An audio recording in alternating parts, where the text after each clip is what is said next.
Hey, Soul Stories fam. We've got a sweet and totally swoon-worthy love story for you today. Let's jump in. The gala night was like a giant fishbowl. Glittering chandeliers, sparkling gowns, and round, polished smiles swimming back and forth. Adrian stood in the middle of the hall, his Windsor knot tie neat, his handsome face so striking that photographers kept clicking nonstop just because the light hit his jawline perfectly. He smiled politely, nodded at the right rhythm, yet felt as empty as a drained champagne glass. At 6 o'clock, he sent a single text to his assistant. "Start the rumor." The assistant called back immediately, voice trembling. "Are you sure, sir?" "Never been more sure," Adrian replied, his tone eerily calm. 5 minutes. The plan was simple. Leak the rumor. Adrian is bankrupt. No documents, no press confirmations, just enough to spread like the smell of fresh bread in a kitchen. Everyone senses it before anyone asks for the recipe. It was, admittedly, a foolish game. But after years of wading through empty compliments, he wanted to know, when money was gone, what would remain. Rebecca arrived as the clock nudged 7. She was as dazzling as a jewelry ad. Bare shoulders, diamonds at her throat, smoky eyes. She walked straight to him, hooked her arm through his, her smile memorized to perfection. "Darling, tonight we have to take pictures with the sponsors and the ambassadors table too. Please don't talk about your little charity." "It's boring," Adrian chuckled. "I'll try to be only a little boring." Music swelled. The host invited the golden couple of the festive season on stage. Hundreds of eyes, dozens of phones with cameras ready.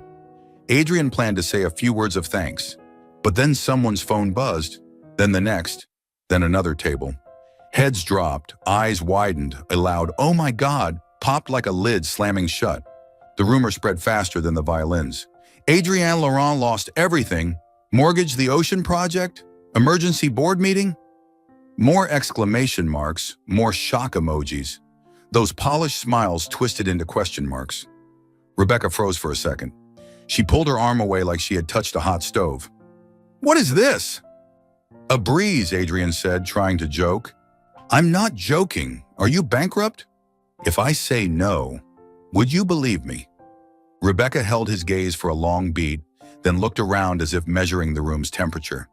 She pressed her lips together, turned to the microphone, and gave the most professional smile of her life. "I'm sorry, I want to announce the cancellation of our engagement. Because," she faltered a second, searching, "because we realize we're not compatible." Not compatible. Two neat words shut a door in its frame. The front row went silent. The host swallowed hard. The sponsor's logo on the screen suddenly blinks. Someone at the back table clapped softly. The kind of clap from someone who had just dodged trouble. Then the whispers erupted, bubbling like foam. An old friend of Adrian's, who once called him brother, walked up, patted his shoulder with practiced dignity. "Oh, are you all right? Hang in there. I need to greet the chairman. Catch you later." "Catch you later." "Later when?" Investor A texted, "Meeting tomorrow." Investor B, "If needed, I'll wait and see."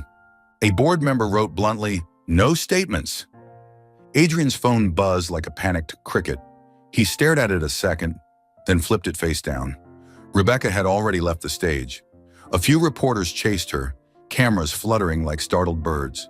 The poor host then announced the silent auction. For the children. The mood was tangled, like a tie knotted backward. Adrian stood still, smiling faintly. Smiling because his loyalty test worked too well. Smiling because he was the fool who invented it. Smiling because he didn't know what else to do. He backed away from the spotlight and slipped through the side path into the hallway. The door closed behind him, shutting out music and murmurs with thick wood. The hall was empty, with the air conditioning humming evenly. A sign, "Staff Only," hung loosely. The scent of floor wax, lilies from a vase at the far end, and the faint metallic tang of the emergency stairwell. His shoes tapped against the stone floor, sounding lonely. He sat on a leather bench near the exit door. His expensive tux wrinkled at the cuffs. The tie tightened like a noose. He loosened it, inhaled, then inhaled again. Suddenly, he remembered his small college apartment, the old aluminum pot, and a packet of instant noodles on the shelf. Back then, he had two things: time and dreams. Now he had everything, except the certainty that someone saw him as a person, not a smiling wallet. The phone kept buzzing. He opened it. A text from his mother. "Are you okay?" He typed, "I'm fine," but stopped. He wasn't fine. The feeling of being valued in 30 seconds had left a tiny scratch right across his heart. A group chat pinged. "Let's meet this weekend?" If we're still invited. The parentheses long and loose, like a string ready to slip away. Adrian leaned his head back, staring at the ceiling. A loyalty test. He had sworn never to fall into cheap emotional traps, yet he had staged an entire theater for one. Maybe he was too confident, maybe selfish, maybe just tired. The ballroom door cracked open, music leaked in, then cut off. A young waiter peeked out, startled to see him, hesitated, then frowned as if recalling the big news, bowed quickly, and shut the door again. Adrian let out a short laugh. Even the waiter was afraid to get close, like touching bad luck was contagious. In his pocket, a small slip of paper poked his side. He pulled it out. A list of people to photograph with tonight Rebecca had given him earlier. Next to sponsors' names, she had scribbled in pen, "Stand on the left to show the watch. PR loves it." He stared at the slanted writing and suddenly found it hilarious. He folded the paper, shoved it back in, like tucking away an old season. A faint squeak, echoed from the hallway's end, like small wheels rolling. The smell of cleaning fluid grew stronger. Adrian tilted his head. No one there. He realized he'd been sitting for 10 minutes and only now noticed how pleasant the scent was. Simple, clean, not trying to prove anything. The phone lit up again. Absolutely no press response from PR. 9 o'clock meeting tomorrow from the CFO. "Don't worry, I'm always here." From Mom. He replied to her first. "I'm fine. I just need some air." He walked to the small window at the end of the hall. Outside, the city glittered like the sky spilled onto the ground. Somewhere far off, sirens wailed, red and green lights danced. He pressed his forehead to the cool glass, suddenly wishing to vanish from every title. Adrian, before the meetings. Adrian, before the articles. Adrian, before picking the right tie for the wrong person. The staff-only door cracked slightly, a ribbon of yellow light spilling across the tiles. Inside, faint chatter, someone laughing about something ordinary, like the vacuum broke again today. So simple it softened his chest. He sat back down. Hunger struck, a raw hunger no caviar canapé could cure. He pictured a steaming bowl of noodles topped with a sunny-side egg. He wished someone would ask him not, "What's your plan for the shareholders?" but "Have you eaten?" Suddenly a thought flickered, making him chuckle dryly. Maybe next time I should test people by not testing them at all. However, wisdom always comes to the fore. For now, he was just the man left behind on stage. The ballroom door opened again, and a group of guests passed by, laughing, trailing heavy perfume. They didn't notice him. Good. Adrian stretched his legs and loosened his shoulders. The squeaky wheels drew closer, then stopped. Silence as soft as soap bubbles. He glanced down at his polished shoes, spotting a thin streak of water shaped like an exclamation point. A janitor's cart stood a few paces away, with a blue bucket, clear spray bottles, and a cheap plastic water bottle forgotten there. Cold light glimmered on the bucket's surface, rippling like background music from another world, far from the ballroom symphony. Adrian swallowed a sigh. In the ballroom, he was breaking news. In this hallway, he was just a tired man. Maybe for the first time in a long while, he had quiet enough to hear himself, to hear his heartbeat steady, to hear the patient squeak of small wheels rolling without show. He leaned back and closed his eyes for a moment. Tonight, the loyalty test had come to an end. Results. Rebecca chose to leave. Friends chose silence. Partners chose distance. And he chose to sit here in the scent of floor cleaner, where no one demanded he shine. And for the first time, Adrian truly felt lonely.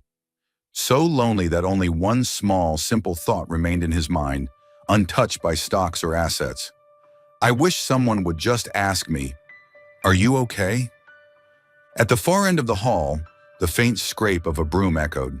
The night carried on slowly, and somewhere behind that staff-only door, fate was rolling up its sleeves. The hallway was still silent, with only the slow creak, creak of cleaning cart wheels rolling by. Adrian sat slumped, idly twisting the cap of an empty water bottle.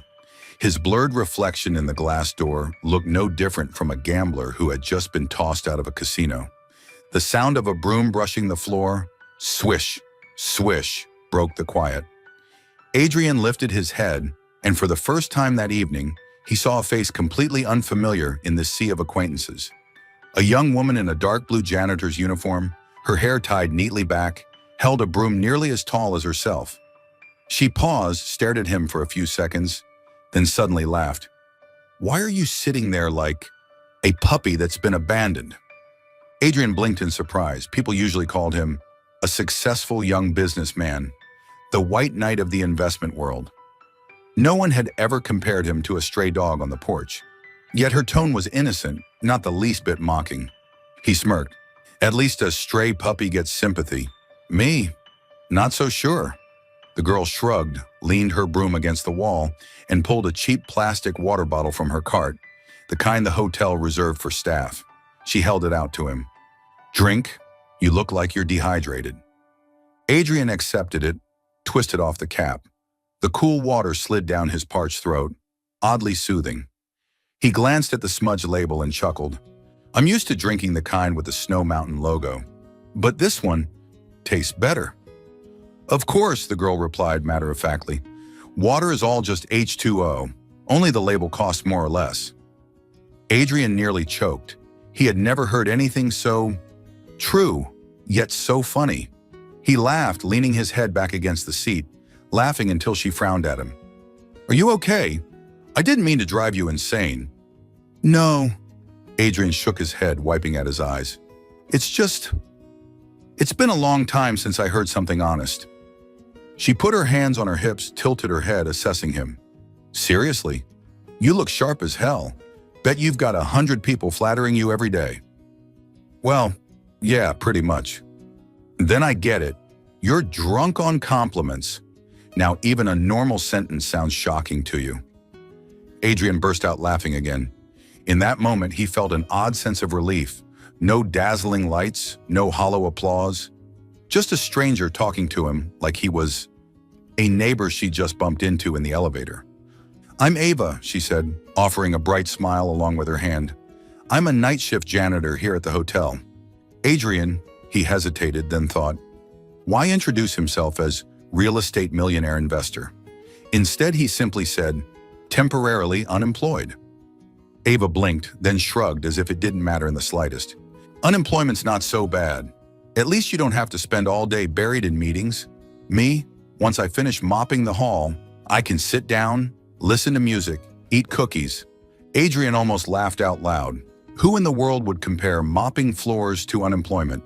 Yet it didn't sound mocking, just her perspective.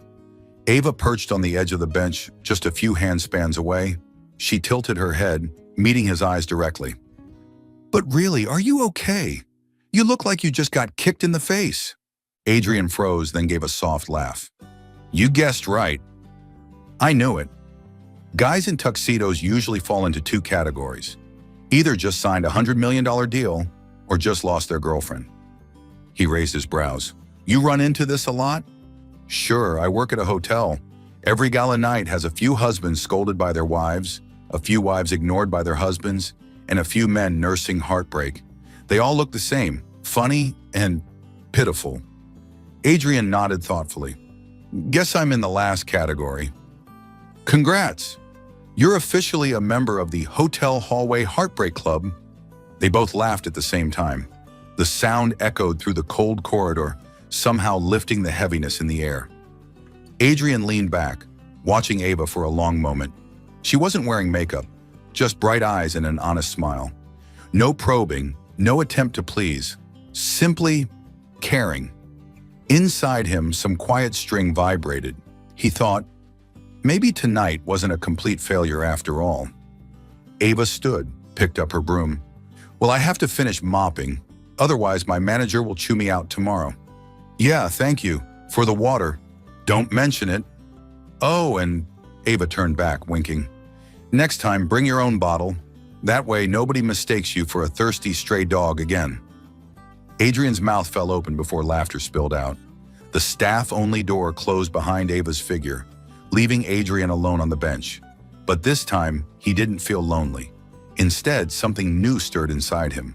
Lightness, warmth, and a flicker of anticipation. And he told himself, Adrien Laurent, maybe for the first time in years, you just met someone who doesn't care about your money. And that's the best thing of all. After that night in the hallway, Adrian found himself returning to the hotel more often than necessary. He told his assistant, I need some air. The assistant hesitated before asking, air or someone named Ava? Adrian shot him a glare and pretended to be busy opening his calendar, which was entirely empty. This time he decided to commit fully to his poor man disguise. The sports car stayed locked away in the underground garage. He hailed a taxi instead, dressed in a plain shirt and a pair of jeans faded nearly white. He had to ask his stylist to scuff and bleach them until they looked authentically worn. The expensive watch was tucked into a drawer, replaced by a scratched plastic one that looked like it had survived a few battles. The mirror reflected an Adrian stripped of his glittering armor, and oddly he felt lighter. The next evening, Adrian showed up in the staff lobby carrying 2 sodas from the vending machine. He hadn't even had time to glance around before Ava emerged from the corner, pushing her broom cart, her face bright as a newly replaced light bulb. Well, look who it is, Mr. Unemployed. Ava waved. You look even poorer than yesterday. Progress. Such a professional evaluation, Adrian chuckled, handing her one of the cans. I've even practiced walking like someone broke. Slow steps, minimal spending. Walking slowly has nothing to do with money, Ava replied dryly. That's just tight shoes. Anyway, what are you doing here at this hour? I needed a quiet place to think. Besides, Adrian glanced around. There's someone here who gives me free water. Ava snorted, wiping down the counter before sitting on the edge of the bench. The two of them sipped soda while the vacuum hummed somewhere in the distance. So, are you really unemployed? Ava asked. Not nosy, more like commenting on the weather. Yeah, for now. I'm considering a career shift. To what? Not sure. I'm good at attending meetings, reading 300-page reports, taking notes without typos. Sounds boring. It is, Adrian laughed. Even I'm getting sleepy just saying it. Ava tilted her head. Well, do you want to learn how to sweep floors? I'll teach you for free. Guaranteed successful career switch. Do I get a diploma? You get a cleaning rag, 100% cotton. They burst out laughing together. The ease between them was startling, as if they'd known each other longer than just one hallway night. In the days that followed, they frequently crossed paths, sometimes by the emergency exit, sometimes in the staff lounge, sometimes in the small courtyard where rugs were left to air out. Each meeting was brief, yet always long enough to leave a lasting impression of a laugh. Once, Adrian tried to carry Ava's water bucket, attempting to prove he was a strong, unemployed man. The bucket slipped and water splashed everywhere. Ava dodged just in time. Adrian ended up soaked from knees to ankles. I'm so sorry, Adrian panicked. I'll clean it up. With what? With this, Ava handed him the floor squeegee like a wooden sword to a rookie soldier. Rule number 1, don't fight the floor. The floor wins. You smooth it gently. Smooth it? Yes, light, steady, patient. Adrian obeyed, as serious as if he were solving a $1,000,000 equation. Ava folded her arms, smirking. Not bad, 6 out of 10. Only 6? You can retake the exam. I'm a tough grader. Adrian laughed. For the first time in years, the golden boy who'd always been praised was actually criticized, and strangely, he enjoyed it. That 6 out of 10 made him want to try again. The staff lounge had a wheezing microwave and a row of rusted lockers. Ava opened her lunchbox, the scent of fried eggs filling the room. Adrian unwrapped a rushed sandwich. Want to trade? Ava offered. My eggs are really good. I shouldn't. Oh, come on, you're unemployed and still picky? Adrian surrendered. One bite of the egg lit up his eyes. This is delicious. Of course. The secret's homemade fish sauce. You made it? Number I bought it from my neighbor. But I did steal her recipe for smiling. Smile first, and everything tastes good after. Adrian nodded, chewing thoughtfully. Ava checked her cracked old phone. Break's over. I've got to go. She stood, but before leaving, placed a small pack of cookies in his hand. For when life tastes bland. These will sweeten it a little. Thanks, Queen of the Mop. And you're Prince of Empty Pockets. They both laughed again, loud and easy. Sometimes it was only quick text messages. Ava rarely used social media. Her phone was so old the screen looked like fractured ice. Still, they had saved each other's numbers.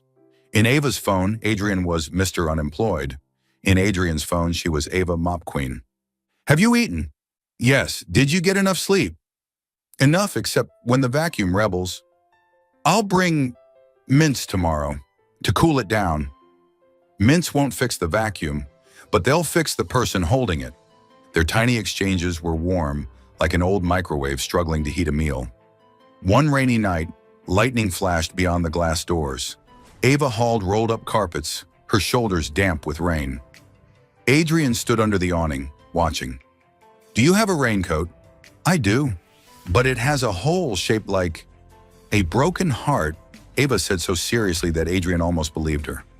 Whose heart? The coat's. That afternoon, Ava sent a short, blunt text. 6 p.m. supermarket. There's a sale. Adrian stared at the message and burst out laughing. He had received hundreds of emails beginning with Dear Mr. Adrian attached to million-dollar proposals, but never once had anyone invited him out with a discount sale. He arrived on time, dressed in a wrinkled shirt and old shoes to fit the scene.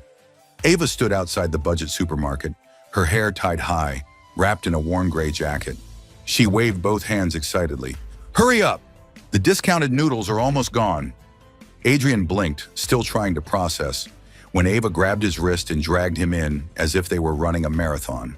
The moment they entered, they were swallowed by the throng of shoppers. A glaring sign read, Instant Noodles, 50% off.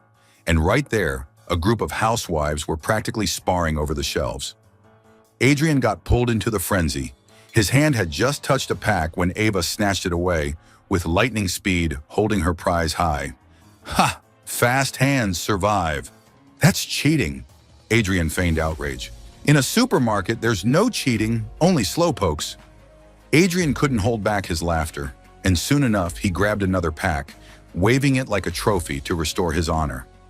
Ava pouted, but her eyes sparkled with childlike joy. They wandered from aisle to aisle, competing for discounted toilet paper rolls like two mischievous school kids. For Adrian, it was the first time he had experienced the chaos of bargain shopping. Exhausting, yes, but oddly thrilling. Usually I just make a call and someone delivers a whole box to my door, he confessed.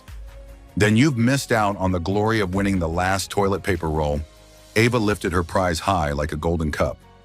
Adrian laughed so hard that people passing by turned to look. That evening, Ava brought Adrian back to her small apartment. It was on the 3rd floor with walls chipped in places, old but tidy furniture. On the shelf sat a tiny cactus with a note taped beside it. Don't you dare die. Adrian's eyes roamed until they stopped at a weathered bookshelf. No finance manuals, only comic books, cookbooks, and a few romance novels. He smiled softly. Your place. It's really charming. Charming because of that cactus. I've kept it alive for 2 years. It still hasn't abandoned me, unlike some people. Adrian was silent for a beat, unsure whether to laugh or feel the sting behind her words. But Ava had already spun toward the kitchen, her voice bright. All right, here's the kitchen. You're helping. They laid out the ingredients, a pack of noodles, a few eggs, water spinach, a bottle of fish sauce.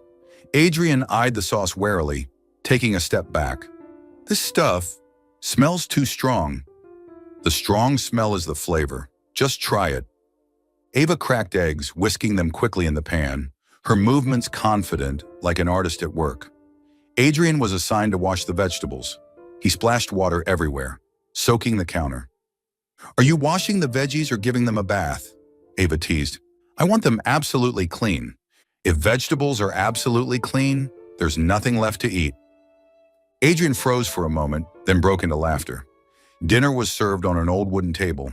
A plate of fried eggs with fish sauce, stir-fried greens, a simple bowl of soup, and a shared pack of noodles. Adrian sat down, staring at the modest spread with a nervousness he hadn't even felt at five-star banquets. He picked up a piece of egg and took a bite. The rich, savory flavor flooded his tongue. His eyes widened. "My God! How is it this good?" "It's only good because you're hungry," Ava laughed.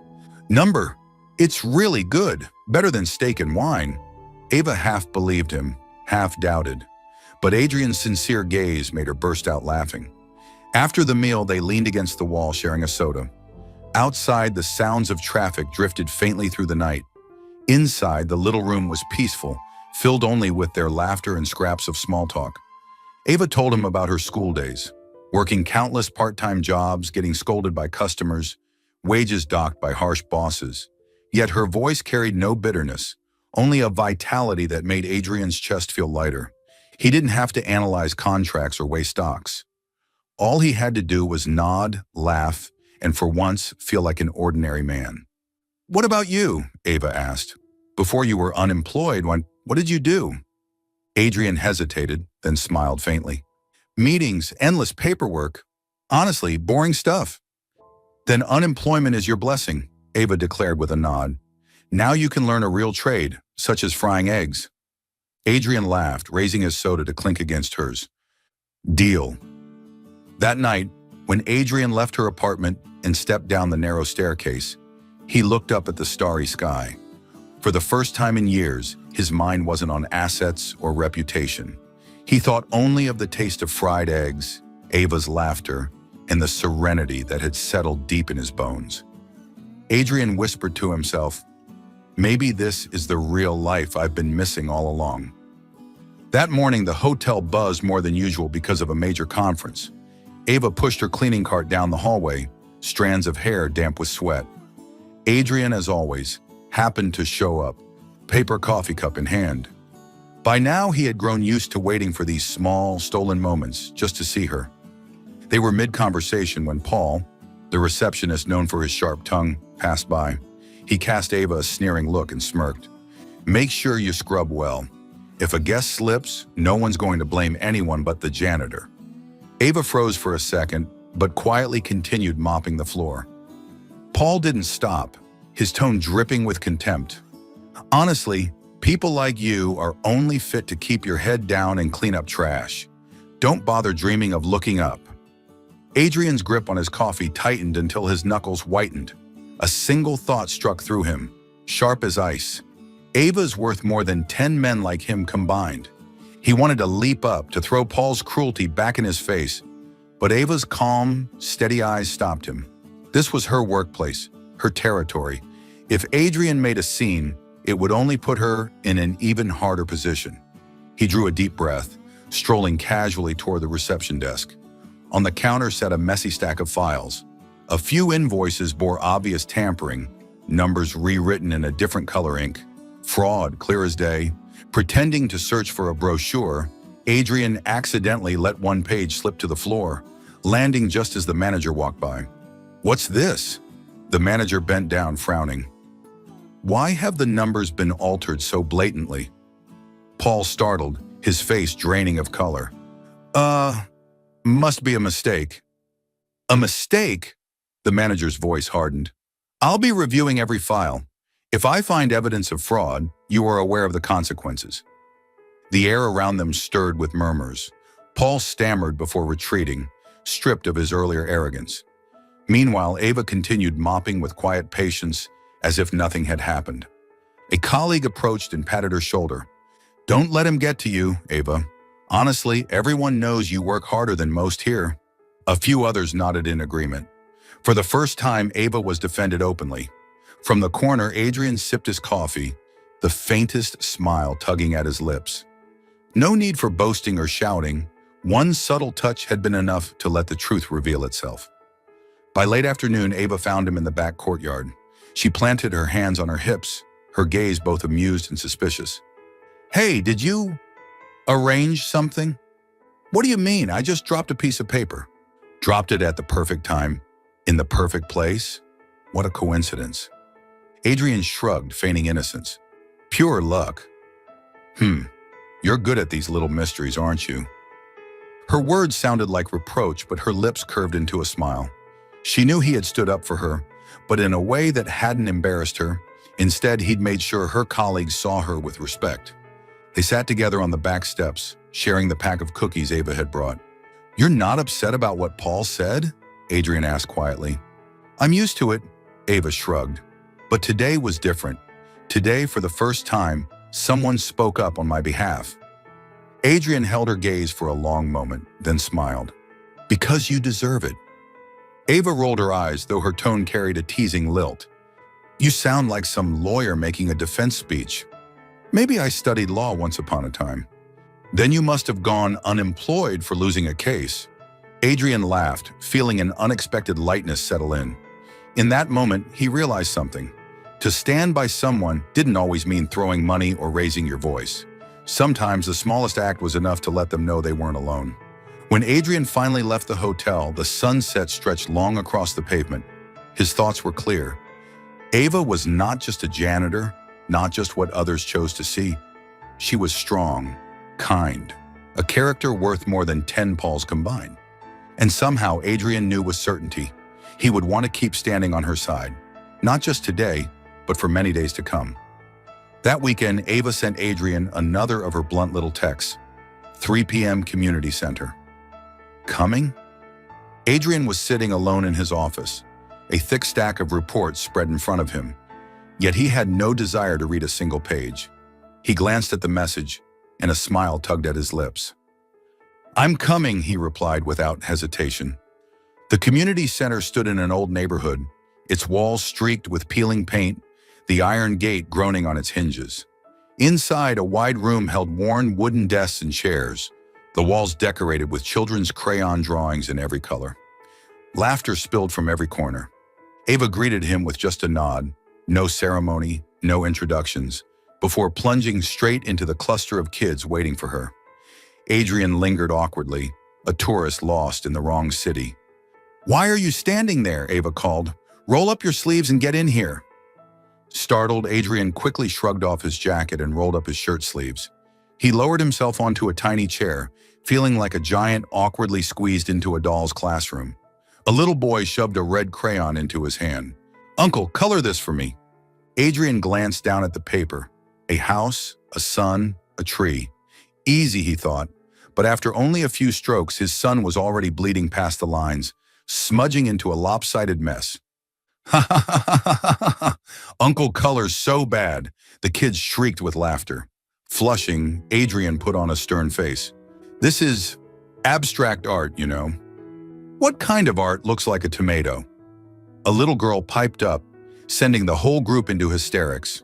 From across the room, Ava burst out laughing. For the first time, she saw Adrian, always so polished, so composed, flustered like a schoolboy. After coloring time, Ava split the children into groups for spelling practice. Adrian was assigned the role of reader. Holding up the alphabet chart, he enunciated slowly, A, B, C. The children echoed him, but every time they reached Q, they stretched it into a dramatic coo, turning the class into a choir of mischief. Adrian dropped his head into his hands while Ava laughed so hard she nearly doubled over.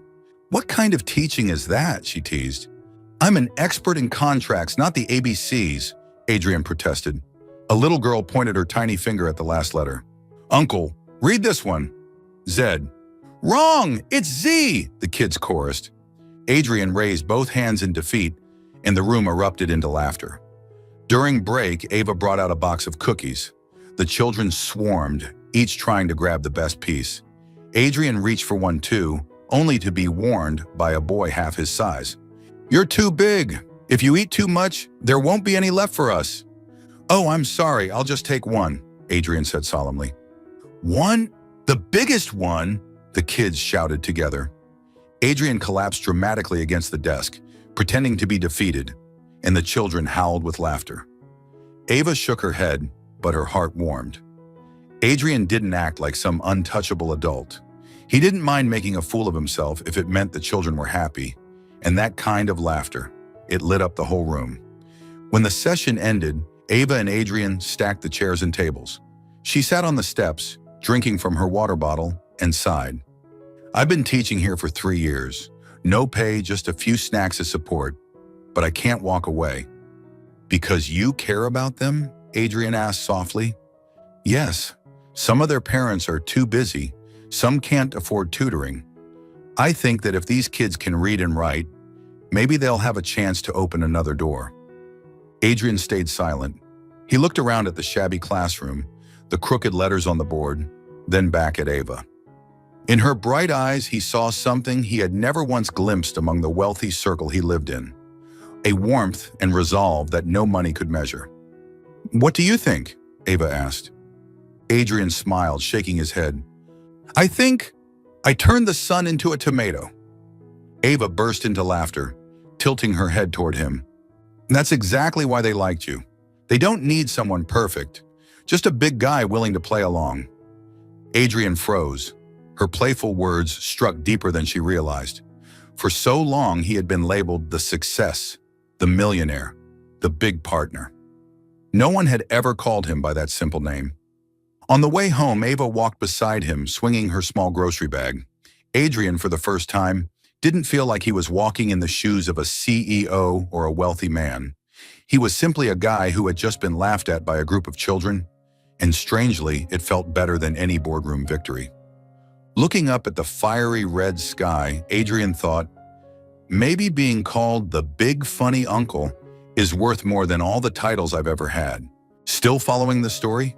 If this story found you outside of Soul Stories, we invite you home, to where every touching tale begins with truth, hope, and heart. The summer rain came suddenly, as if someone in the sky had just remembered, oh, I forgot to water the plants today. On the sidewalk outside the community center, people scattered, rushing for cover. Adrian and Ava stood under a small awning, the downpour crashing in front of them, icy droplets spraying their hands. Ava shivered. Her thin janitor's uniform was already damp. Adrian said nothing. He simply slipped off his jacket and draped it over her shoulders. Hey, what are you doing? Ava looked up, eyes wide. Keeping you dry, but you'll get soaked. It's fine. I've got a naturally waterproof shirt. Adrian smirked, adding just enough humor to soften the gesture. Ava let out a small laugh, but her chest tightened strangely. The warmth from his jacket seeped through her skin, warmer than any umbrella could ever be. A sudden slip on the wet tiles made Ava stumble. Adrian caught her instinctively, and in that instant, she fell neatly into his arms. The pounding rain swallowed all other sound, leaving only the frantic rhythm of Ava's heart. The distance between them vanished. Their breaths mingled. Adrian looked down into her flushed face, and Ava looked up, meeting his gaze. Deep, steady, carrying something unspoken. The moment stretched, lasting longer than it should have. Long enough for both of them to forget the storm raging outside. Sorry, Ava murmured, pushing gently away, her eyes darting aside. It's all right. Adrian stepped back too, though the light in his eyes lingered, impossible to hide. That evening, they took shelter in a small cafe until the rain eased. Golden light spilled over the wooden tables, wrapping the place in warmth. Ava cupped a mug of hot cocoa, pressing her hands against it to chase away the chill. Adrian sat across from her, his gaze unconsciously following her every small movement. What are you staring at? Ava blinked. At the cup. The cup. There's nothing special about it.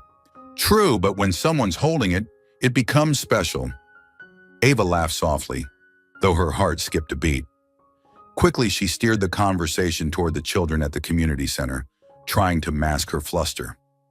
Adrian listened, nodding, occasionally tossing in a teasing remark that made Ava giggle.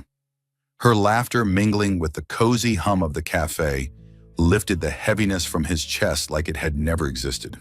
In the days that followed, those sparks of something more appeared more and more often. One morning, Adrian came to help Ava tidy the storage room. As she reached up for a box, it slipped, and Adrian caught it just in time, his body brushing close behind her. In that brief instant, Ava could hear her heartbeat loud in her ears. Another time, She picked up the pen Adrian had left behind. When she handed it back, their fingers brushed, only for a second, yet enough to make them both freeze. Each time their eyes met, time seemed to pause, stealing an extra beat from the clock. But whenever the line between them threatened to blur, both would retreat back to friends. Ava was afraid of fooling herself. Adrian, unemployed or not, still carried an aura of a man from another world. She feared that when the truth surfaced, these fragile feelings would vanish like mist. Adrian was afraid too, afraid that confessing meant revealing who he truly was. Adrien Laurent, the millionaire who had staged that ridiculous bankruptcy test. And if she knew, would Ava still look at him the same way? So they stayed silent, hiding their hearts behind jokes and fleeting touches. One afternoon, as they parted ways at the center's door, Ava teased, "You know what you remind me of?" "What?" "An umbrella." "Because I shield you from the rain." "Number." "Because you show up when I need you, then fold back up, never really saying what you mean." Adrian chuckled, though something stirred in his eyes. He wanted to say, "I don't want to be just an umbrella. I want to be your whole sky." But instead he replied, "Then next time I'll open before the rain falls." Ava nodded softly, lips curving, but her heart beat faster all the same. That night, Adrian sat in his luxury apartment, staring at the city lights. His laptop glowed with unanswered emails, but his mind was elsewhere, on Ava, wrapped in his jacket, her bright eyes in the rain, the accidental fall into his arms. He whispered to himself, maybe it's time to face the truth. But not yet, not tonight. And so, their hearts kept playing the delicate game of boundaries. Friends on the surface, but beating with a rhythm that betrayed them. A quiet affection had begun to take root, nameless, unspoken. Yet in every glance that lingered too long, in every shy smile that lingered too sweet, it was already growing, slowly but surely, like a seed waiting for its moment to sprout beneath the summer rain. Still following the story? If this story found you outside of Soul Stories, we invite you home, to where every touching tale begins with truth, hope, and heart. Weeks passed, and Adrian realized his heart had crossed far beyond a passing interest. He thought of Ava even while sitting in boardrooms surrounded by shareholders, even while dining in the most luxurious restaurants. A short, curt text from her could make him laugh like a boy. He knew now, this wasn't a game anymore. He truly cared for her. But the deeper he fell, the greater the fear grew. Sooner or later, Ava would learn the truth, that Adrien Laurent was not poor, not unemployed. He was the owner of dozens of projects, the man behind the very galas where she had once scrubbed floors. And worst of all, the bankruptcy was nothing but a foolish test he himself had staged. If she knew, would she ever look at him with those clear, trusting eyes again? Adrian spent many sleepless nights torn between silence and confession. At last he decided he would tell her, whatever the cost, because the longer he hid it, the greater the risk of losing her entirely. That afternoon, he asked Ava to meet him at a small cafe near the community center. The place was quiet, the late sunlight slanting across the wooden table, casting her face in a gentle golden glow. Ava held her mug of cocoa, her bright eyes innocent as always. She teased lightly, "Why do you look so tense? Don't tell me you've run out of money for discount noodles again." Adrian swallowed hard, his chest tightening. He wished he could laugh as usual, but his throat constricted. Setting his coffee down, he looked straight into her eyes. "Ava, I need to tell you the truth." Her brows drew together. "That sounds serious." He drew a deep breath. "I'm not poor. I'm not unemployed. The truth is, I'm a millionaire." The room seemed to sink into silence. Ava blinked, thinking he must be joking, but Adrian wasn't smiling. "What?" her voice caught. "That whole bankruptcy story at the gala. It was just a test. I wanted to know who would stay by my side, not for money." Each word dropped like a stone. Ava sat frozen for a few seconds, then let out a brittle laugh, but it was sharp with bitterness. "So I was. Your test?" "No!" Adrian shook his head desperately. You weren't, at least not like that. It started with Rebecca at the gala, but then I met you and everything changed. Changed? Ava cut him off, her eyes blurring. You pretended to be broke, pretended to be unemployed, so I would believe I'd found a real friend. And now you tell me it was all a facade. Adrian clenched his fists. Ava, my feelings for you aren't fake. Everything I've felt, everything I've shown you is real. I was only stupid enough to think I could begin with a lie. Ava stayed silent, her lips trembling. Memories flooded her mind. The cheap supermarket runs, the fried egg dinners, the little text messages. She had believed all that simplicity was real. Now she saw it had been built on a pretense. She shot to her feet, the chair scraping against the floor. Do you know what I cherished most about you, Adrian? It was the simple truth. I thought you were different from every man I'd ever met, but you're worse. You played a loyalty game with someone's trust. Ava, please, listen to me. Enough. Her voice broke, eyes shining with unshed tears. I don't even know who you are anymore. She turned away. Her footsteps echoed on the wooden floor, each one stomping on Adrian's chest. He reached out, but didn't dare stop her. The cafe door slammed. Adrian collapsed into his chair, the evening light falling across his exhausted face. His coffee sat untouched, gone cold. This time the emptiness wasn't staged. This time he truly understood the meaning of loss. He thought, if this is the price of deception, then this is the heaviest of all, the price of losing the one person who had become everything. That night, Adrian sat in his private office, the city's neon glow spilling through the glass. Contracts piled high on his desk, but his mind was in chaos. He held his phone, staring at Ava's name on the screen, then sighed. The boss has never stared at his phone this much, came a female voice from the doorway. Adrian looked up. It was Claire, his longtime secretary. More than that, his trusted confidant. He gestured for her to sit. Claire, I've messed up. Not a deal this time, is it? She narrowed her eyes knowingly. Adrian gave a weary smile, then told her everything. The false bankruptcy rumor, the disguise of poverty, meeting Ava, and the disastrous confession that afternoon. Claire was quiet for a long moment before sighing. You're brilliant in business, Adrian, but in this, you were truly foolish. I know. Adrian bowed his head. I only wanted to find someone who didn't see me through my money. But in the end, I turned myself into a liar. She left, and I don't know how to bring her back. Claire studied him, her tone softening. I don't know much about love, but I know women. They can forgive poverty. They can forgive failure. What's hardest to forgive is dishonesty, especially when it touches trust. Adrian fell silent, her words pierced like needles. Then what should I do? His voice was low, fragile in a way it had never been. Claire tilted her head, thinking, then answered, Don't try to prove yourself with wealth. Prove it by being there. Walk beside her, listen to her, do the smallest things with consistency, and most importantly, this time, only the truth. No more tests. Adrian sat still, her words unlocking something inside him. At last he nodded, resolve returning to his eyes. Thank you, Claire. Maybe it's time I learn how to love without using my wallet. That rainstorm had stolen something from Adrian he never expected, Ava's trust. No matter how many nights he sat in his luxurious apartment, staring out at the glittering city lights, his mind kept circling back to the image of a petite woman in a blue uniform. Rebecca had left him when he went broke. Ava left him when she discovered he was rich. The irony cut deeper than any blade. But after talking with Claire, he finally understood. The problem wasn't money, it was deceit. He had turned love into a test.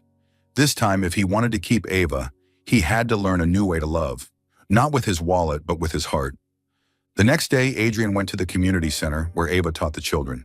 She still wore her simple uniform, hair tied high, her eyes tired but bright. When she spotted him, Ava froze for a beat, her brows knitting together. What are you doing here? She asked, her voice flat. Adrian lowered his head slightly like a student admitting his mistake. Not to buy you off, not to make excuses, just to lend a hand. Ava stayed silent, ready to refuse. But the children had already burst into cheers upon seeing him. "Hey, it's Mr. ABC Lawyer!" they shouted, running toward him. The silly nickname forced a reluctant laugh out of Ava. Finally, she sighed and nodded. "Fine, but you're only an assistant. No showing off, no lectures." "Yes, ma'am," Adrian replied, raising his hand like a soldier. Class began with the alphabet, but Adrian had an idea. He wrote on the board, "Playground law." "All right, kids, imagine there's just one swing. How do we share it fairly?" "Take turns," a girl shouted. 5 minutes each, a boy added. Adrian nodded and wrote down each rule they came up with. The class buzzed with excitement, laughter filling the room. Ava watched from the side, a strange feeling stirring inside her. Adrian wasn't preaching dull theories. He was turning the law into a game. The children adored it. When class ended, one boy whispered to him shyly, "Mister, will you come back tomorrow?" Adrian ruffled the boy's hair. "If Miss Ava lets me, I will." Ava heard it, but only turned away without a word. Even so, her heart skipped an unfamiliar beat. In the days that followed, Adrian continued to show up, not with roses or luxury watches, but with small, ordinary acts. He carried chairs, wiped the chalkboard, sat cross-legged on the floor, cutting crafts with the kids. One day he taught them how to debate fairly, splitting into groups to argue whether cats or dogs were cuter. The room erupted with laughter, and Ava shook her head, half amused. He's insane, but a charming kind of insane. Outside the classroom, Adrian changed too. He rarely talked about himself anymore. Instead, he listened. He listened to Ava tell stories of her childhood, how her mother worked as a diner waitress, how she once juggled 3 jobs just to stay afloat. He remembered every detail. One evening, Ava sighed. "I hate cooking instant noodles. They always come out half raw or mushy." Adrian immediately straightened. "Then give me a chance to prove otherwise." The next day, he arrived with a bag full of ingredients: eggs, scallions, sausage. In the tiny community center kitchen, he worked with intense focus, timing every second as if he were signing a multi-million-dollar contract. The result? Steaming noodles topped with golden runny eggs and fresh scallions. Adrian set the bowl proudly in front of her. "Behold the art of instant noodles." Ava tasted it, her eyes widening. "This is actually good. Then from now on, I'm the official noodle chef." "That title doesn't come with a salary, you know." "I don't need one. Your smile is enough." Ava froze. The words weren't fancy, just quietly sincere. So sincere she couldn't bring herself to meet his eyes. Late that night, after the children had gone, the two of them sat outside the center. The breeze was cool, and the street lamps glowed over the empty courtyard. Adrian popped open 2 sodas, handing one to her. "I don't know how long it'll take for you to trust me again," he said softly, "but I'm willing to be here every day. No grand gifts, no pretty promises, just the truth." Ava took the can but stayed silent, her gaze fixed on the quiet street. Inside, the wall of doubt hadn't crumbled, but cracks had begun to show. Over the past days, she had seen him differently, not as the rich man pretending to be poor, but as someone fumbling, learning how to start over. The following week, Adrian showed up with glue-stained hands. He sat on the floor making paper kites with the kids, the string constantly tangling. The children roared with laughter. "Mister, you're huge, but so clumsy." Adrian laughed helplessly and turned to Ava. "See, I'm a complete failure in the fine arts industry." Ava doubled over laughing, but her eyes softened. She realized Adrian didn't care about being mocked, as long as it made the children happy. A man who once lived in luxury was now willing to sit on the floor with messy scraps of paper. It touched her more than any gift ever could. One weekend night, Ava passed the community kitchen and spotted Adrian scrubbing dishes. He wore an old apron, sleeves splattered with water, his face scrunched as soap suds clung stubbornly. Something inside her chest softened at the sight. "Hey, who said you could use my apron?" she asked, pretending to scold. Adrian turned, flashing a bright grin. "Just borrowing. Want to sue me? I'll gladly defend myself." "A soap suds lawyer, huh?" "Exactly. And my defense is Washing dishes is also a form of love. Ava burst into laughter but said no more. Quietly, she picked up a towel and stood beside him, drying plates. Their hands brushed through the foam, lingering for a second too long. Neither pulled away. Neither spoke. Adrian never begged for forgiveness outright. Instead, he proved himself in small ways, mopping floors beside her, helping the kids with their studies, and sharing a bowl of noodles. No flowery speeches, no lavish presents, just patience. Ava didn't voice it yet, but she was beginning to see it clearly. Behind his clumsy efforts lay a sincerity that couldn't be faked. Rich or poor, this was something real. And perhaps from these small things, the fragile seed of trust was slowly taking root again in her heart. It all began with a single photograph. That afternoon, Adrian had carried a box of supplies into the community center for Ava. Coincidentally, a passing reporter snapped the moment. A fleeting frame of Adrian Laurent, the millionaire who rarely smiled, looking down at Ava with unmistakable warmth. Within hours, the image was plastered across a tabloid site under the sensational headline, "Millionaire Adrian Laurent secretly involved with a hotel janitor?" The gossip spread like wildfire. Online columns speculated about a mismatched love affair, mocking it as a Cinderella story gone wrong. One article sneered, "Perhaps Adrian is seeking a new experience after being dumped by his glamorous fiancé." Ava was stunned. She scrolled through each word, her heartbeat hammering in her ears. At the center, parents whispered in corners, colleagues cast curious glances. That evening, her phone vibrated endlessly. Anonymous texts ranging from ridicule to veiled threats to invasive curiosity. She had never felt so exposed, so small. Adrian heard the news during a board meeting. A council member, half-joking, remarked, "Mr. Laurent, should the company prepare a press release about your humble love life?" Laughter erupted around the table. Adrian's grip tightened on his pen, but this time he didn't stay silent. He raised his head, voice cold and steady. "My private life is not a punchline, and no one has the right to turn an innocent woman into a spectacle." The laughter died instantly. Adrian's gaze was so sharp, so unyielding, that no one dared to add another word. The next morning, chaos awaited outside the community center. Dozens of reporters blocked Ava's path, cameras flashing, questions fired like arrows. "Are you really Adrian Laurent's new lover? How long have you known him? Are you using this relationship as a way out of poverty?" Ava froze, panic rising as she stumbled backward. Each question pierced her fragile calm, threatening to shatter what little peace she clung to. Then a tall figure cut through the crowd. Adrian stepped forward, placing himself firmly between her and the wall of cameras. His white shirt was damp from the drizzle, but his eyes burned with unwavering resolve. "Enough!" his voice rang out. "This is my private matter. Do not drag Ava into it. She is not a public figure. If you want a story, write about me." The reporters buzzed, unsettled. One of them pressed on, "So you admit the rumor is true?" Adrian looked directly into the nearest camera, without a flicker of hesitation. "The only truth I will confirm is this. Ava is not a toy for your amusement. She deserves respect, just like every one of you." The air went still. For a moment, no one dared ask another question. Adrian took Ava's hand and guided her firmly through the gates, leaving the frustrated flashes of cameras behind. Inside the classroom, Ava still trembled. She turned to him, incredulous. "Why did you do that? You know the press will only dig deeper now." Adrian smiled faintly, though fatigue shadowed his features.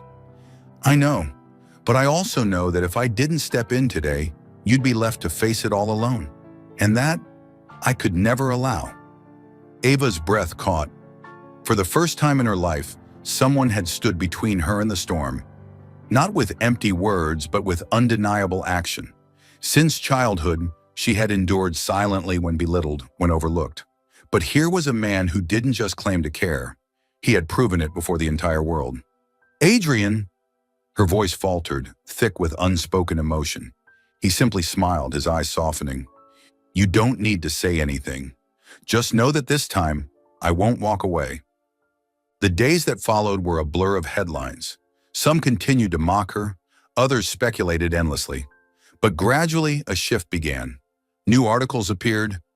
Adrien Laurent, a millionaire who defends a worker against the media frenzy. The image of him shielding Ava circulated widely, praised as a true act of a man.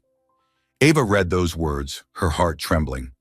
The sting of past betrayal still lingered, yet she couldn't deny what she saw now. Adrien was changing, not through extravagant gifts or hollow promises, but through acts that were courageous, real, and deeply sincere. One evening, Ava asked Adrien to meet her on the rooftop of the center. The night air was cool, scented with the first blossoms of the season.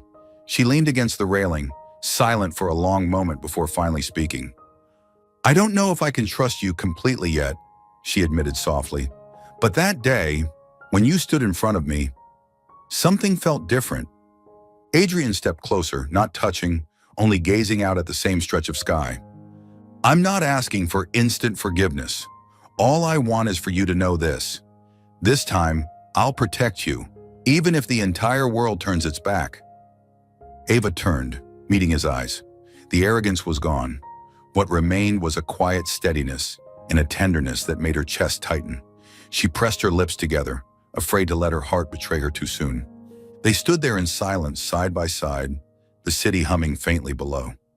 The distance between them was still there, but so was an invisible thread, fragile yet unbreakable, weaving them slowly back together. That night, as Adrien disappeared into the shadows beyond the gate, Ava remained watching him go. Fear still lingered in her chest, but so did something new, the unfamiliar comfort of being protected. And deep inside, she knew, if Adrien kept proving himself, not with wealth, but with courage, then perhaps one day, the broken trust between them might bloom again. The storm of public opinion eventually quieted down. After a few days of frenzy, the media shifted its focus to chase other hot stories. The community center returned to its familiar rhythm, the children's voices echoing as they read, the chalk dust in the air, the sound of laughter ringing down the halls. But for Ava, nothing felt quite the same. She could not forget the image of Adrien standing before the press, shielding her with unwavering resolve. That was not Adrien the millionaire, nor Adrien the man pretending to be poor. It was simply a man of flesh and blood, willing to take every blow so she wouldn't have to. For the first time, Ava asked herself, had she been too harsh, walking away from someone who was clearly trying to change for her? That afternoon, Adrien showed up again. He wasn't wearing a suit, nor was there a driver in sight, just a simple shirt, a relaxed look, and a bag of cookies for the children in his hands. Ava waited until he finished arranging the boxes before quietly calling, "Adrien?" He turned surprised. There was still hesitation in his eyes, as if every word from her might be the final goodbye. Ava drew in a breath, her voice slow but firm. "I am willing to give you another chance." Adrien's eyes lit up instantly, but before he could speak, Ava raised her hand to stop him. "But this time there will be boundaries, clear ones." "Boundaries?" Adrien frowned slightly. "You must respect my independence. I don't want to be the dependent one, or the rescued one. I want the right to choose, to stand on my own 2 feet. Adrien listened intently, then nodded. "I promise." Ava held his gaze, then added softly, "And I will try to learn how to trust. I've been deceived too many times in life, and what happened with you only made me more afraid. But if I keep doubting forever, we'll never get anywhere." A faint smile tugged at Adrien's lips, as though a great weight had been lifted. He extended his hand. "Then let's start over, as 2 ordinary people." Ava looked at that hand for a moment before placing hers into his. It was warm, steady, not too tight, not too loose. Just right, enough to make her feel safe. The days that followed were truly a time when they began to learn how to love, just as they had promised. Adrien no longer appeared as the dazzling millionaire. He helped Ava arrange classrooms, move desks, even wash chalkboard rags. One time when Ava had to rush home for a family matter, Adrien stepped into the class himself and taught the kids how to draft a fair contract by turning candy trades into a game. Ava, in return, tried to trust more. When Adrien offered to drive her home in his car, she hesitated but nodded. When he spoke about a major project, she didn't guard herself anymore. She listened, asked questions, and even gave thoughtful suggestions. Adrian realized with surprise that Ava wasn't just the cheerful janitor. She was sharp, logical, smarter than some of his partners at the table. One weekend evening, they went shopping at the little street market. Adrian insisted on carrying the basket while Ava carefully chose vegetables. The vendor laughed and teased, "What a lovely young couple you are." Ava's cheeks flushed red while Adrian chuckled lightly. "Thank you. I'll take that blessing in advance." Ava elbowed him playfully, but warmth spread through her chest. Simple moments like this convinced her that love didn't require yachts or mansions, just two people standing side by side, smiling as they bought a bunch of spinach together. Back at Ava's small apartment, they cooked. Adrian was no longer the helpless man in the kitchen. He had learned to fry eggs without burning them, to season instant noodles just right. Ava sat at the table, chin resting in her palm, watching him bustle around. "I used to think you only knew how to order fancy dinners," she teased. "And now you know I can also cook a 20-minute meal with eggs and noodles." Adrian replied with a grin, "And I'm happy about that." Ava looked at him, and the thought arose unbidden. Perhaps between us there is no longer the distance of wealth or poverty. Only two people are learning to love as equals. Still, things weren't always smooth. Sometimes Ava worried aloud, "Are you sure we can work? Your world and mine are too different." Each time Adrian would simply answer with calm conviction, "Differences mean we have more to learn. And I'm willing to learn, as long as I learn with you." The words soothed her every time, dissolving her fears little by little. One late evening, after classes ended, they sat together on the steps of the center. The night was still, the yellow glow of the lamps casting soft halos around them. Adrian handed Ava a soda can, just like he had since the first day they met. "You know," Ava murmured, eyes fixed on the distance, "I used to think I'd never trust a rich man.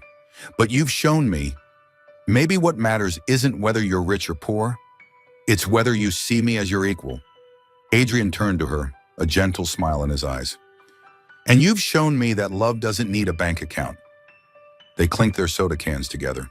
A tiny clink, soft but brimming with meaning. That night, as Adrian drove away, Ava stood at the gate, watching the taillights fade into the distance. For the first time in years, she felt she wasn't alone. And for both of them, it was clear. They were no longer standing in two separate worlds. They were on the same road now, slowly but surely, moving toward each other. Late autumn had settled in, a crisp chill slipping through the little apartment windows. That evening, after finishing her late class, Ava trudged home, tired yet oddly at peace. She pushed the door open and froze. The familiar room glowed with warm yellow light, but tonight it wasn't silent. On the tiny dining table sat a steaming bowl of instant noodles, a fried egg with golden edges, and 2 cans of chilled soda waiting side by side. "Adrian," she whispered. He stepped out of the kitchen, not in a tailored suit, not wearing a luxury watch, just a white shirt with the sleeves rolled up. His expression carried a flicker of nervous tension, so unlike his usual air of confidence. "Welcome home," he said softly. "I prepared a little surprise." Ava set her bag down, her heart stirring at the sight before her. But before she could ask anything, Adrian walked closer. His gaze was steady, filled with something vast and weighty. Then he dropped to one knee. From his pocket, he pulled a small velvet box. The light caught on the simple ring inside, not the glittering diamonds of grand proposals, but something far more humble. Adrian drew in a breath. His deep voice trembled ever so slightly. "Ava, I can't promise you castles. I can't promise to buy you the world. But I promise this. My whole life, I'll make noodles with you, fry eggs with you, drink soda with you, and laugh with you through the simplest of days." Ava's throat tightened. Her eyes blurred as she looked at the man who once stood dazzling in the spotlight. The man she had once hated for his lies, now kneeling on the floor of her small apartment, offering her a ring wrapped in simplicity. "You..." Ava laughed through her tears. "Adrian, you're insane." "Insane, maybe," Adrian smiled, "but honest. Will you say yes?" Ava nodded, tears spilling down her cheeks, her lips curving into the brightest smile. Yes, yes, I will. Adrian slipped the ring onto her finger.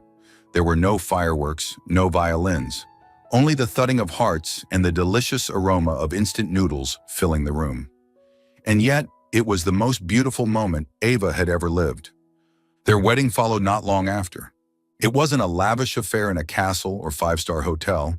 Instead, it was held in the courtyard of the community center. The children blew up balloons, neighbors strung ribbons across the walls, and friends brought pots of flowers from their own gardens. Ava wore a simple cream-colored dress, nothing extravagant, but radiant nonetheless. Adrian stood beside her in a light suit, his gaze never leaving her for a heartbeat. When the pastor asked, "Do you vow to remain with her in every circumstance, in wealth and in poverty, in sickness and in health, until the very end of your days?" Adrian squeezed Ava's hand firmly and answered without hesitation, "I do." When it was Ava's turn, her voice trembled, yet carried unwavering strength. "I do as well." Applause erupted. Children shouted gleefully, tossing confetti made from torn newspaper scraps. Friends, colleagues, and neighbors beamed with joy. There were no grand fireworks, only ripples of laughter and the warmth of community. The wedding feast was simple, yet brimming with cheer. The main course? A deluxe version of instant noodles, cooked by Adrian himself, this time with eggs, greens, and slices of sausage. Guests ate and laughed, teasing, "Never seen a wedding where the specialty dish is instant noodles." Adrian only shrugged, his eyes sparkling as he glanced at Ava. "But to me, it's the finest meal of all, because I made it with my wife." Ava's face flushed and laughter rang all around them. As the celebration drew to a close, the golden afternoon light spilled across the courtyard. Ava stood with Adrian, their hands entwined, her heart overflowing with happiness. She thought back to everything. The day he appeared as a poor man, her anger when she uncovered his truth, and the countless moments her heart had stirred despite reason. Adrian had once been the abandoned man, left behind when poor, mistrusted when rich. But today he was no longer alone. He had found a love that was true, not bound by money, not adorned with grandeur, but woven from pure sincerity. Ava whispered in his ear, "You know, I never thought instant noodles could become a symbol of love." Adrian chuckled, pulling her closer. "That's because, from now on, it's our wedding dish." That night, back in their little apartment, Ava hung her wedding dress by the rack while Adrian draped his suit jacket over a chair. They sat cross-legged on the floor, soda cans in hand, tapping them together with a soft clink, a quiet vow for the days to come. No extravagance, no noise, just two people, two hearts, and a love both simple and enduring. Once a man abandoned in ruin, Adrian had now become the man who found true love, because he had learned how to love without a wallet. And Ava had proven that happiness does not spring from splendor, but from companionship and understanding. And so in their story, it was a bowl of noodles, a fried egg, and a simple promise that wrote the love of a lifetime.